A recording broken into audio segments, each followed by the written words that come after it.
हमारे नए घर में हमारे अलावा भी कोई रहता था। दोस्तों, कहा जाता है कि हर घर की नींव सिर्फ ईंट पत्थर और सीमेंट से नहीं बनती। कुछ घरों की नींव में ऐसे राज भी दबे होते हैं जिन्हें समय कभी माफ़ नहीं करता। कुछ जगहें ऐसी होती हैं जहां रात के सन्नाटे में कदमों की आहट सुनाई देती है, लेकिन वहां कोई होता नहीं। खिड़कियां अपने आप हिलती हैं पर हवा नहीं चलती, और कभी कभी कुछ साए आपके घर में आपके आने से पहले ही रहने लगते हैं। आज की कहानी भी एक ऐसे ही घर की है, एक सपनों का घर जिसे बनाने में एक परिवार ने अपनी पूरी ज़िंदगी की कमाई लगा दी। लेकिन उन्हें क्या पता था कि जिस घर को वे अपना सबसे बड़ा सपना समझ रहे हैं, वही घर उनके जीवन का सबसे बड़ा डर बनने वाला है। तो अगर आप रात में अकेले हैं, कमरे की लाइट बंद है और आपके पीछे कोई खिड़की या दरवाज़ा है, तो सावधान रहिएगा, क्योंकि हो सकता है इस कहानी को सुनते सुनते आपको भी किसी के चलने की आहट सुनाई देने लगे। आज आखिर रुद्र और कृपा का सपना पूरा होने को था। दोनों ने इसी सपने को पूरा करने के लिए कई सालों से कड़ी मेहनत की थी। दोनों ने आखिर आज अपने सपनों का घर बनाने के लिए एक प्लॉट खरीद ही लिया था, और अब जल्द ही उनका सपना पूरा होने वाला था। इतने दिनों से दोनों किराए के मकान में रह रहे थे। हालांकि रुद्र के पिताजी संजय जी का मकान अच्छा खासा था और रुद्र उनका इकलौता बेटा था, लेकिन फिर भी जैसा कि सामान्यतः हर घर में होता है, सास बहू की आपस में नहीं बनती। रोज रोज के कलह से परेशान होकर रुद्र और उसके पिता ने ही यह फैसला लिया था कि हम दोनों अलग अलग घरों में अपनी अपनी पत्नियों के साथ रहेंगे, ताकि आपस में प्रेम मोहब्बत बना रहे। पास रहकर लड़ने झगड़ने से अच्छा है दूर रहकर प्यार से रिश्ता निभाओ और ज़रूरत पड़ने पर एक दूसरे के काम आओ। और रुद्र किराए के मकान में शिफ्ट हो गया था, लेकिन रुद्र और कृपा की हमेशा से चाहत थी कि हमारा एक अपना खुद का मेहनत से बनाया हुआ एक सपनों का घर हो, और उसे पूरा करने की मंजिल की तरफ आज उन्होंने पहला कदम बढ़ा दिया था। रुद्र के मम्मी पापा संजय जी और अनामिका जी भी भूमि पूजन पर आए थे। रुद्र ने अपनी बहन गीतिका को भी बुलाया था। गीतिका भी अपने परिवार के साथ भूमि पूजन पर आई थी। बस परिवार के ही लोग थे भूमि पूजन पर। और आज रुद्र के माता पिता संजय जी और अनामिका जी बहुत खुश थे। आखिर उनके बेटे बहू ने अपने दम पर इस शहर में इतनी बड़ी ज़मीन खरीदी थी, जो कि कोई मामूली बात नहीं थी। बच्चों की तरक्की पर तो हर माता पिता खुश होते हैं। अब बस जल्द से जल्द घर बनवाने की तैयारी पूरी करनी थी, और रुद्र ने तुरंत ही काम शुरू करवा दिया। एक अच्छे ठेकेदार को पूरे घर का नक्शा दिखाकर उसी हिसाब से घर बनाने का ठेका दे दिया, क्योंकि अब वे लोग जल्द से जल्द अपने घर में शिफ्ट होना चाहते थे। और ठेकेदार ने भी अपना काम शुरू कर दिया। बीच बीच में रुद्र और कृपा, साथ ही कभी कभी संजय जी और अनामिका जी भी जाकर घर की देख रेख कर लेते थे कि काम ठीक से चल रहा है या नहीं। और जल्द ही उनका अपना घर, जो कि उनके लिए किसी महल से कम नहीं था, बनकर तैयार हो चुका था। देखकर ही बहुत शानदार लग रहा था। बहुत कड़ी मेहनत की थी इसको बनाने के लिए रुद्र और कृपा ने पिछले 10 सालों में, और इसे खड़ा करने के लिए काफ़ी बड़ा लोन भी लेना पड़ा था रुद्र को, जिसे दोनों मियाँ बीवी अब चुका रहे थे। लेकिन फिर भी दिल में एक सुकून था कि अब हम किराए के घर में नहीं रहेंगे, अब हम अपने घर में रहेंगे। जल्द ही घर बनकर तैयार था और उसके गृह प्रवेश की पूजा रखी गई। गृह प्रवेश में पूरा परिवार आया। रुद्र का पूरा परिवार, कृपा का पूरा परिवार, सारे नाते रिश्तेदार, पास पड़ोस, सबको बुलाया था रुद्र और कृपा ने, और बहुत ही शानदार गृह प्रवेश किया था। अच्छे से पूजा पाठ संपन्न करवाया था, अच्छी पार्टी दी थी। सब लोग हैरान थे कि 10 सालों में रुद्र और कृपा ने इतनी मेहनत की, इन्होंने इतना शानदार घर बनवाया है। इंटीरियर भी बहुत शानदार करवाया था रुद्र ने। माँ बाप भी बहुत खुश थे कि हमारे बेटे बहू ने अपनी मेहनत से कितना शानदार घर बनवाया है। अब जल्दी ही रुद्र और कृपा अपने बच्चों के साथ उस घर में शिफ्ट होने वाले थे। बल्कि उसी दिन रात में रुद्र वहीं रुक गया था, क्योंकि गृह प्रवेश के बाद घर को खाली नहीं छोड़ा जाता है। और कृपा किराए के घर में आ गई थी, क्योंकि अभी शिफ्टिंग पूरी नहीं हुई थी, और उन्होंने तय कर लिया था कि एक हफ्ते के अंदर वे सब कुछ अच्छे से मैनेज करके पूरी तरह से अपने सपनों के घर में शिफ्ट हो जाएंगे। लेकिन रात में रुद्र जब घर में सोया था, उसे बड़ा अजीब सा महसूस हो रहा था। ऐसा लग रहा था कि घर में कोई चल रहा है। रुद्र को 2-3 बार लगा कि शायद यह उसका वहम होगा, लेकिन फिर उसे लगा नहीं, कोई तो है। रुद्र को लगा मैं घर पर अकेला हूँ। सबको पता है घर में पूजा हुई है और अभी शिफ्टिंग पूरी तरह से नहीं हुई है। क्या पता कोई चोर उचक्का घर में घुस आया हो। एक बार देखना ही पड़ेगा। रुद्र ने कमरे में रखी पर्दे वाली रॉड, जो कि अभी फिटिंग नहीं की गई थी, उठा ली और धीरे से कमरे का दरवाज़ा खोला, क्योंकि उसे पक्का यकीन था घर में कोई तो है। साफ उसे चहलकदमी की आवाज़ सुनाई पड़ रही थी। रुद्र धीरे धीरे बिना आवाज़ किए चुपचाप आगे बढ़ने लगा। वह पूरी तरह से सतर्क था। पर्दे की रॉड उसने हाथ में अच्छे से पकड़ रखी थी, लेकिन कोई दिख नहीं रहा था। कदमों की आहट अभी भी आ रही थी। रुद्र की नज़र चारों ओर चौकन्नी थी कि चोर कहाँ पर घुसा हुआ है, पर अभी तक उसकी नज़र में कोई आया नहीं था। थोड़ी देर के बाद रुद्र को अपने बच्चों के कमरे से कुछ परछाई सी दिखी दरवाजे के नीचे। अब रुद्र को यकीन हो गया कि चोर इसी कमरे में है। रुद्र ने पर्दे खींचे और दरवाज़ा बाहर से बंद कर दिया। कमरे से आवाज़ अभी भी आ रही थी। रुद्र ने बाहर से आवाज़ भी दी, देखो तुम जो कोई भी हो, अब तुम बचने वाले नहीं हो। अब तो तुम्हें पुलिस के हवाले ही करूँगा। क्या सोचकर तुम मेरे घर में घुस आए हो कि चोरी करोगे? लेकिन कमरे से अभी भी ज़ोर ज़ोर से आवाज़ें आ रही थी, बल्कि ऐसा लग रहा था कि कमरे की खिड़कियों को कोई ज़ोर ज़ोर से पटक रहा है। रुद्र हैरान था कि इस चोर की इतनी हिम्मत। मैंने दरवाज़ा बाहर से बंद कर दिया तो वह खिड़कियां पटक रहा है। लेकिन फिर भी रुद्र को यह नहीं पता था कि कमरे में कितने लोग हैं, वह अकेले उनका सामना कर पाएगा या नहीं। इसलिए उसने दरवाज़ा बंद रखने में ही होशियारी समझी। वह दरवाज़ा खोलकर अंदर नहीं जाना चाहता था, लेकिन हाँ, उस कमरे की एक दूसरी खिड़की भी थी जो हॉल की तरफ खुलती थी। रुद्र उस ओर चला गया, यह देखने के लिए कि अंदर कौन है, कितने लोग हैं। लेकिन जब रुद्र ने खिड़की के अंदर की ओर झाँका तो वह हैरान हो गया। खिड़कियां बहुत ज़ोर ज़ोर से हिल रही थी, जैसे उन्हें कोई हाथ से पकड़कर दीवार पर पटक रहा हो। खिड़कियों के दरवाज़ों को बहुत ज़ोर ज़ोर से हिला हिलाकर दीवार से टकराया जा रहा था, लेकिन वहाँ पर कोई नहीं था। बाहर कोई हवा भी नहीं चल रही थी। रुद्र को समझ में नहीं आ रहा था यह क्या हो रहा है। फिर उसने कदमों की आहट की तरफ ध्यान लगाने की कोशिश की। उसे किसी के पैरों की परछाई दिखी, लेकिन कोई इंसान नहीं दिख रहा था। अब रुद्र को थोड़ा डर लग रहा था। उसने ज़ोर ज़ोर से बोला, कौन है, कौन है वहाँ? कि तभी उसे ऐसा महसूस हुआ कि कोई साया था जो खिड़की से कूदकर बाहर की तरफ चला गया, जबकि खिड़की में ग्रिल लगी हुई थी। ग्रिल लगी हुई खिड़की से कोई बाहर कैसे कूद सकता है? और उसने साफ महसूस किया था कि एक आदमी का साया बाहर गया है, लेकिन कोई इंसान ऐसे ग्रिल लगी खिड़की से बाहर कैसे कूद सकता है? रुद्र को कुछ समझ में नहीं आ रहा था, और जब से वह बाहर कूदा था कमरे की आवाज़ शांत हो गई थी। अब ऐसा महसूस हो रहा था कि कमरे में कोई भी नहीं है। रुद्र को अब थोड़ा डर लगने लगा। उसने दरवाज़ा अच्छे से अंदर से लॉक कर लिया। अब वह हॉल की खिड़की से बाहर के कॉरिडोर में देखने की कोशिश करने लगा, और कॉरिडोर के बाहर जो थोड़ी खुली ज़मीन थी वहाँ देखने की कोशिश करने लगा कि शायद वह भागने के लिए इसी रास्ते का इस्तेमाल करे। उधर की बाउंड्री तो काफ़ी ऊंची है। और तभी रुद्र ने कुछ ऐसा देखा कि उसे अपनी आंखों पर यकीन नहीं हुआ। एक 6 फीट का आदमकद साया बिल्कुल छिपकली की तरह दीवार पर चढ़ता हुआ दीवार के उस पार चला गया। रुद्र हैरान हो गया। यह कौन था?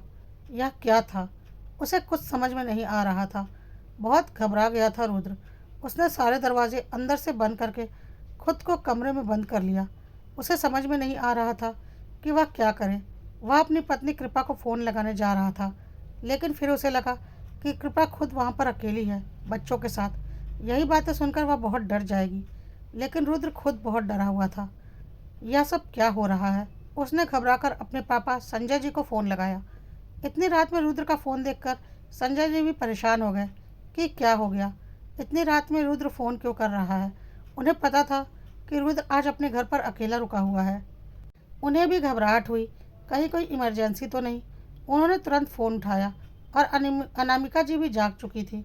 रुद्र ने संजय जी को सारी बात बताई। काफ़ी डरा हुआ था रुद्र। संजय जी बोले, अरे बेटा, यह तू कैसी बातें कर रहा है?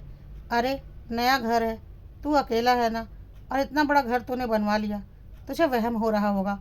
अकेले इतने बड़े घर में इतने कमरों के बीच तू है, तो तुझे ऐसा वहम हो रहा होगा। ऐसा कैसे हो सकता है? आज के ज़माने में यह सब चीज़ें नहीं होती। वैसे भी तू इतनी हॉरर मूवीज़ देखता है, कई बार मना किया है, बचपन से ही तुझे हॉरर मूवीज़ देखने का शौक़ है, इसलिए तूने अपने दिमाग में यह फालतू की बातें बैठा ली हैं। अरे अब तू बड़ा हो गया है, क्या बचकानी बातें कर रहा है। लेकिन रुद्र बहुत ज़्यादा घबराया हुआ था और बोल रहा था, पापा मैं बच्चा नहीं हूँ और ना ही मैं झूठ बोल रहा हूँ। आप मेरा यकीन मानो, मैंने अपनी आंखों से देखा है। ऐसा कैसे हो सकता है? संजय जी ने बोला, पागल हो गया है क्या रुद्र? आज ही घर में पूजा हुई है, सब कुछ पूरे विधि विधान से किया है हमने, और तू ऐसी बातें कर रहा है। रुद्र ने बोला, वो सब कुछ मुझे नहीं पता पापा, लेकिन मैंने जो कुछ भी देखा है वह मेरा वहम नहीं है। संजय जी बोले, अच्छा अब तू घबरा मत, मैं अभी आता हूँ, देखता हूँ घर में क्या है। रुद्र ने बोला, नहीं नहीं पापा, आप अभी मत आना, मैंने सारे दरवाजे अंदर से बंद कर लिए हैं। मैं कमरे में पूरी तरह से सुरक्षित हूँ। हाथ में मैंने पर्दे वाली रॉड पकड़ रखी है। अगर कोई इमरजेंसी होगी तो मैं आपको फ़ोन करूँगा। इतनी रात में यहाँ आना सेफ नहीं है। संजय जी ने बोला, तू घबरा मत, मैं और तेरी मम्मी आ रहे हैं। बगल में ही तो रहते हैं हम, और इतने सालों से इस मोहल्ले में रह रहे हैं। आज तक ऐसा कुछ नहीं हुआ। बोलेगा तो पड़ोस वाले शर्मा अंकल को भी लेकर आऊँगा। अरे कोई चोर उचक्का होगा जो घर में घुस आया होगा, और रात के अंधेरे में तुझे ऐसा लगा कि उसने ग्रिल पार पार कर ली और दीवार पर छिपकली की तरह चढ़ गया। तू आधी हकीकत और आधे फंसाने में जी रहा है। रुद्र ने बोला, पता नहीं पापा, मुझे कुछ नहीं पता, लेकिन अगर यह मेरा वहम है तो कमरा बाहर से बंद होने के बाद और खिड़की पर ग्रिल रहने के बाद वह बाहर कैसे निकला? संजय जी ने बोला, अच्छा ठीक है, तू चिंता मत कर, मैं और तेरी मम्मी आ रहे हैं। रुद्र नहीं चाहता था कि उसके मम्मी पापा अभी वहाँ आए, लेकिन संजय जी ने बोला, अरे मैं शर्मा जी को लेकर आ रहा हूँ, साथ में उनके बेटे को भी ले लूँगा, तब तो ठीक है ना। अब चाहे भूत हो या चोर डाकू, जब 3-4 लोग साथ में रहेंगे तो कोई हिम्मत नहीं करेगा हमारे ऊपर अटैक करने की। हंसकर संजय जी ने कहा और फ़ोन रख दिया। रुद्र बहुत घबराया हुआ था, उसे कुछ समझ में नहीं आ रहा था। थोड़ी देर में संजय जी, शर्मा जी और शर्मा जी का बेटा वहाँ आ चुके थे। साथ में अनामिका जी भी थीं। बाहर का माहौल पूरी तरह से शांत था। उन्होंने डोरबेल बजाई। रुद्र ने खिड़की से देखा तो उसके पापा थे, और वह घबराकर तुरंत ही दरवाज़ा खोलने दौड़ा। उसने मेन गेट खोला और संजय जी, शर्मा जी और उनके बेटे और अपनी मम्मी को अंदर ले आया। रुद्र के चेहरे की घबराहट देखकर सबको समझ में आ गया था कि रुद्र ने सच में कुछ ऐसा देख लिया है जो यकीन से भी परे है। थोड़ी देर में रुद्र शांत हुआ। उसने बोला, आप लोग मेरा यकीन करो, वो बच्चों के लिए जो कमरा बनवाया है ना, उसी कमरे से वो भागा था, लेकिन खिड़की में लोहे की ग्रिल लगी हुई है, वो उस ग्रिल से पार करके कैसे भाग सकता है? संजय जी ने बोला, चलो दरवाज़ा खोल कर देखते हैं। रुद्र ने बोला, नहीं पापा, सुबह होने देते हैं, पता नहीं अंदर क्या होगा। तब शर्मा जी और उनके बेटे ने कहा, अरे पागल हो क्या रुद्र, उस वक्त तुम अकेले थे, तुमने सही किया दरवाज़ा नहीं खोला। अभी हम 4 लोग हैं, जो कोई भी होगा हिम्मत नहीं करेगा 4 लोगों के ऊपर हमला करने की। चलो देखते हैं क्या है अंदर। कहकर संजय जी ने दरवाज़ा खोल लिया। अंदर कुछ भी नहीं था, पूरा कमरा शांत था। खिड़की की ग्रिल ज्यों की त्यों लगी थी। संजय जी ने बोला, देख बेटा, तूने बचपन से लेकर आज तक सिर्फ हॉरर फिल्में ही देखी हैं, वो भी इतनी डरावनी डरावनी कि तेरे मन मस्तिष्क पर वह सारी चीज़ें बैठ गई हैं। और अब जब तूने नया घर बनाया और पहली बार अकेले इतने बड़े घर में रुका ना, तो तेरी वही हॉरर फिल्में तेरे दिमाग पर हावी होकर तेरे सामने आ गई और तुझे इतना बड़ा वहम हो गया। देख, यहाँ कुछ भी नहीं है। शर्मा जी और उनका बेटा भी रुद्र को यही समझा रहे थे कि यहाँ कुछ भी नहीं है। रुद्र ने बोला, अच्छा पापा, यहाँ कुछ भी नहीं है तो फिर यह क्या है? और रुद्र ने खिड़की की तरफ ध्यान दिलाया। खिड़की के दरवाजे को ज़ोर ज़ोर से दीवार की तरफ पटका गया था, और खिड़की और दरवाजे के हैंडल बार बार दीवार से टकराया था, जिसकी वजह से दीवार की पेंट निकल चुकी थी और वहाँ अच्छा खासा स्क्रैच पड़ चुका था। रुद्र ने बोला, यह खिड़की मेरी आंखों के सामने ज़ोर ज़ोर से दीवार से टकरा रही थी और इसका हैंडल दीवार पर लग रहा था, जिससे देखिए यहाँ का पेंट भी निकल चुका है और स्क्रैच भी पड़ चुका है। यह तो अपने आप नहीं हो सकता ना। और खिड़की के कांच में भी क्रैक आ चुका है। इस पर संजय जी और शर्मा जी ने बोला, अरे यह तो मामूली सी बात है, हो सकता है या पहले से हो और हमारा ध्यान इस पर ना गया हो।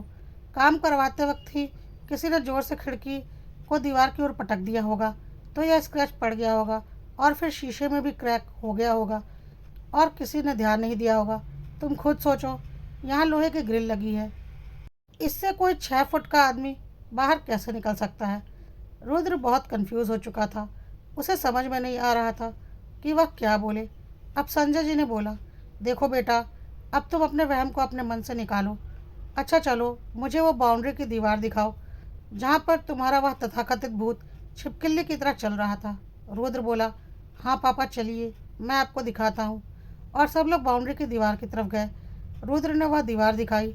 इसी दीवार पर वह छिपकली की तरह चढ़कर बाहर की ओर भाग गया था। संजय जी, शर्मा जी और उनका बेटा और रुद्र खुद दीवार के काफ़ी करीब चले गए थे। उन्होंने बोला, इतनी ऊंची दीवार कोई कूदकर भी आसानी से नहीं भाग सकता, और तू कह रहा है कि एक इंसान छिपकली की तरह इस पर चढ़कर भाग गया। शर्मा जी भी हंस रहे थे और बोल रहे थे, रुद्र बेटा, तुम इतने काबिल हो, इतनी कम उम्र में इतनी तरक्की कर ली, इतना बड़ा घर बनवा लिया और ऐसी बचकानी बातें कर रहे हो। अरे पापा सही कह रहे हैं, तुम हॉलीवुड की हॉरर फिल्में कुछ ज़्यादा ही देखने लगे हो। ये सब बंद करो, तुम्हारे दिमाग पर हावी होता जा रहा है। रुद्र ने बोला, अच्छा अंकल, तो फिर वो क्या है? और उसने ऊपर की ओर हाथ उठाया। दीवार में बिल्कुल ऊपर की ओर, जहाँ से दीवार से उस पार जाया जा सकता था, एक काफ़ी बड़े पंजे का निशान बना था, जो कि शायद छिपकली के पंजों जैसा ही था, पर साइज इंसानी हाथ के बराबर था। रुद्र ने बोला, पापा देख रहे हैं ना वो निशान? आपको क्या लगता है वो किसी इंसान के हाथ का निशान हो सकता है? नहीं, वो निशान ऐसा लग रहा है जैसे किसी छिपकली के हाथ का हो। लेकिन क्या इतनी बड़ी छिपकली हो सकती है कि उसके हाथ इंसान के हाथ के बराबर हों? इतने बड़े पंजे छिपकली के नहीं होते हैं पापा। और एक बार मान भी लो कि होते होंगे, तो सीमेंट से प्लास्टर की हुई दीवार पर उसके छाप पड़ जाना आपको मामूली लग रहा है? वह निशान देखकर शर्मा जी, उनका बेटा और संजय जी भी हैरान हो गए। ये क्या है? लेकिन फिर थोड़ी ही देर में शर्मा जी ने बोला, देखो, तुम अभी नए नए आए हो यहाँ पर, वर्षों से हम लोग यहाँ आसपास ही तो रहते हैं, कभी ऐसा कुछ नहीं सुना। हाँ, ये ज़रूर हो सकता है कि इस मोहल्ले में कोई तुम्हें परेशान करने की सोच रहा हो और ये उसी की करामत हो। हो सकता है ये निशान भी पहले से किसी के द्वारा बना दिया गया हो और अब उसी निशान का फ़ायदा उठाकर तुम्हें भ्रमित किया जा रहा हो। इन सब बातों को दिमाग से हटाओ, ऐसा कुछ नहीं होता। इन सब बातों में धीरे धीरे सुबह के 5 बज चुके थे और रोशनी आनी शुरू हो चुकी थी। अब सब ने अच्छे से सीढ़ी लगाकर दीवार के उस बाउंड्री वाले हिस्से तक पहुंचकर उस निशान को देखा। निशान ऐसे लग रहे थे जैसे कच्चे प्लास्टर पर किसी बहुत बड़ी छिपकली ने अपना पंजा रख दिया हो। लेकिन फिर उसे यही माना गया कि यह जानबूझकर किया गया है, तुम्हें परेशान करने के लिए। तुम अपने ठेकेदार को बुलाओ और पूछो उससे कि यह क्या है। रुद्र बहुत कंफ्यूज था, लेकिन अनामिका जी डर गई थी, क्योंकि वो आखिर माँ थी और वह बोल रही थी, नहीं बेटा, अभी तुम्हें इस घर में शिफ्ट नहीं होना है। पता नहीं क्यों मुझे लग रहा है इस घर में कुछ तो है। संजय जी ने बोला, पागल हो गई हो क्या अनामिका? इतने विधि विधान से गृह प्रवेश की पूजा हुई है, हमने सारी जांच पड़ताल कर ली थी, यहाँ की मिट्टी तक चेक करवाई थी, सब कुछ अच्छा था, और यह सब कुछ अब कैसे हो सकता है? रुद्र ने सारी जांच कराने के बाद ही यह घर बनवाया है। अनामिका जी ने बोला, मुझे नहीं पता, लेकिन मैं अपने बेटे की जान पर रिस्क नहीं ले सकती। इसका पूरा परिवार यहाँ कैसे रहेगा जब एक ही रात में इसके साथ इतना कुछ हो गया? शर्मा जी ने बोला, अरे भाभी जी, आप परेशान मत होइए, कुछ नहीं हुआ है रुद्र के साथ, वह सिर्फ वहम का शिकार हो गया है। और निशान वाले पंजे की बात तो यह मिस्त्री के टाइम की गई बदमाशी है, जो जानबूझकर की गई है। आप ठेकेदार से बात करो, सारी सच्चाई खुद ब खुद सामने आ जाएगी। चलिए अब हम लोग भी चलते हैं। रुद्र बेटा, अब तुम भी निकल जाओ कृपा के पास, और हाँ, उसे यह सब कुछ मत बताना, वरना वह फालतू में परेशान हो जाएगी। रुद्र ने भी सोचा, सही बात है, अगर कृपा को यह सब कुछ बताया तो वह बहुत डर जाएगी। पूरी ज़िंदगी की कमाई इस घर में लगा दी थी रुद्र और कृपा ने, और काफ़ी बड़ा लोन भी ले रखा था। अभी वह ऐसे वहम में आकर इतना बड़ा रिस्क नहीं ले सकता था कि अपने ही घर को शापित घर साबित कर दे। खैर, उसी दिन दोपहर में रुद्र ने ठेकेदार को कॉल करके बुलाया और वह निशान दिखाए, साथ ही खिड़की के हैंडल द्वारा दीवार पर पड़े हुए निशान भी दिखाए। ठेकेदार ने बोला, यह मिस्त्रियों की लापरवाही होती है और कुछ नहीं। मैंने भी ध्यान नहीं दिया, मेरी गलती है। मैं जल्दी से रिपेयर करवा देता हूँ। और रही वो पंजों के निशान की बात, तो हो सकता है वह पंजे किसी मिस्त्री के हाथ से ही पड़ गए हों और फिर खेल खेल में या फिर शैतानी में उसने ऐसी डिज़ाइन बना दी हो। कभी कभी टाइम पास करने के लिए मिस्त्री मजदूर भी ऐसी बचकानी हरकतें कर जाते हैं। आप भी क्या क्या सोच रहे हैं? टेंशन मत लीजिए, मैं अभी आदमी भेजकर दोनों चीज़ें रिपेयर करवा देता हूँ। रुद्र को कुछ समझ में नहीं आ रहा था। कल रात में उसके साथ जो कुछ भी हुआ था वह उसका वहम था या सच। इधर कृपा पूरी तरह से एक्साइटेड थी नए घर में शिफ्ट होने के लिए। वह अपनी ही बातों में लगी हुई थी। रुद्र, नए घर में मैं ये लूँगी, पुराना सामान लेकर नहीं जाऊँगी, बस काम की चीज़ें लेकर जाऊँगी। सारे नए बर्तन लूँगी, सारी नई क्रॉकरी लूँगी, बेडशीट भी नई लगाऊंगी। पूरी तरह से एक्साइटेड थी कृपा। और रुद्र उसकी बातों पर ज़्यादा ध्यान नहीं दे रहा था क्योंकि उसका ध्यान तो कहीं और था। और कृपा बोले जा रही थी, तुम बिल्कुल टेंशन मत लेना, मैं ऑफिस से आकर रोज़ थोड़ा थोड़ा शिफ्टिंग का काम कर लिया करूँगी, क्योंकि एक साथ शिफ्टिंग आसान नहीं है। और मुझे जो सामान नहीं ले जाना उसे भी साइड करती जाऊँगी। आराम से हम हफ्ता दर हफ्ता शिफ्टिंग करेंगे और तब तक इस किराए के घर को भी खाली करेंगे ताकि हमें भी ज़्यादा परेशानी ना हो। कृपा की बातें रुद्र के कानों तक जा तो रही थी, पर शायद वह ध्यान से उसकी बातें सुन नहीं रहा था क्योंकि उसका ध्यान कहीं और था। उधर अनामिका जी भी काफ़ी टेंशन में थी। रुद्र ने जो कुछ भी रात के बारे में बताया था उनके दिमाग से जा नहीं रहा था। उन्होंने अपनी बेटी गीतिका को फ़ोन लगाया और उसे सारी बातें बता दी। गीतिका बोल रही थी, माँ अगर ऐसा है तो भाई को मना कर दो, वो घर में शिफ्ट नहीं होंगे। पता नहीं क्या नेगेटिव एनर्जी है वहाँ पर। पूरी फैमिली को लेकर वहाँ शिफ्ट हो जाना मुझे कुछ सेफ नहीं लग रहा। अनामिका जी ने बोला, हाँ मुझे भी बहुत डर लग रहा है। गीतिका ने बोला, भाभी क्या सोच रही हैं? अनामिका जी ने बोला, कृपा को तो अभी कुछ पता ही नहीं है, वो तो एक्साइटेड है अपने नए घर में जाने के लिए। गीतिका ने बोला, लेकिन ये सही नहीं होगा। अनामिका जी ने बोला, अब मैं क्या करूं? मुझे तो कुछ समझ में नहीं आ रहा। चलो मैं रुद्र से बात करके देखती हूँ उसका क्या कहना है, क्योंकि रुद्र की बातों पर तो कोई यकीन कर नहीं रहा। और अब कहीं ना कहीं रुद्र को भी शायद ऐसा लगने लगा है कि यह सब उसका वहम ही होगा। गीतिका ने बोला, हाँ देख लो, पर अगर रुद्र भैया का वहम नहीं हुआ तो अब क्या करोगी? अनामिका जी ने बोला, वही बात है, मैं रुद्र को बुलाती हूँ, बात करके देखती हूँ उससे। और अनामिका जी ने रुद्र को कॉल करके बुला लिया। रुद्र अपनी मम्मी के पास पहुँच चुका था और अनामिका जी अपने दिल का डर रुद्र को बता रही थी। रुद्र ने बोला, मम्मी, हाँ मैं भी कल रात बहुत डर गया था और अभी भी काफ़ी देर से मैं उसी बारे में सोच रहा हूँ।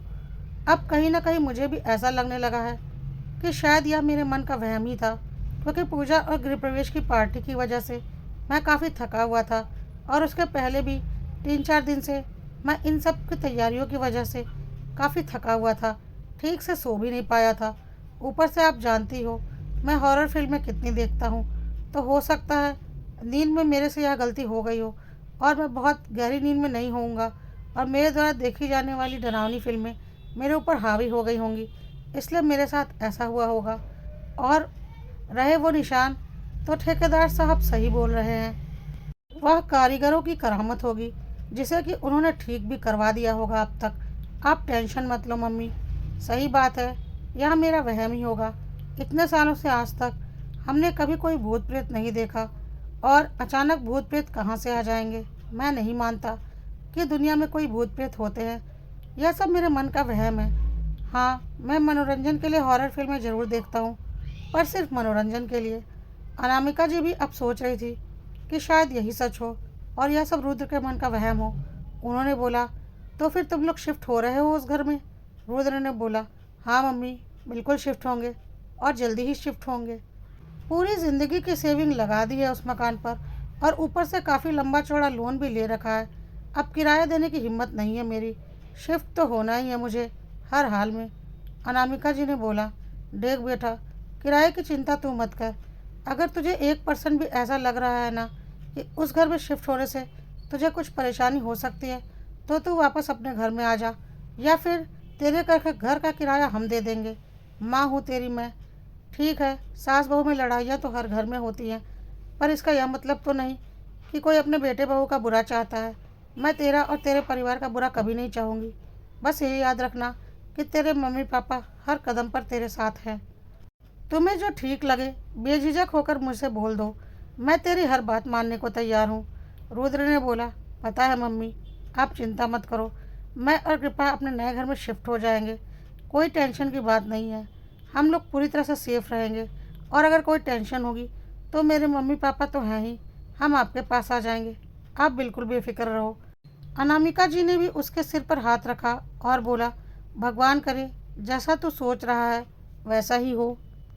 दोस्तों, क्या सच में रुद्र जैसा सोच रहा था वैसा ही था, या फिर अब कुछ ऐसा होने वाला था जो रुद्र द्वारा देखी जाने वाली हॉरर फिल्मों से भी ज़्यादा डरावना था, और रुद्र और कृपा अपनी ज़िंदगी में एक ऐसा एक्सपीरियंस करने वाले थे जो फिल्म नहीं थी, एक हकीकत थी।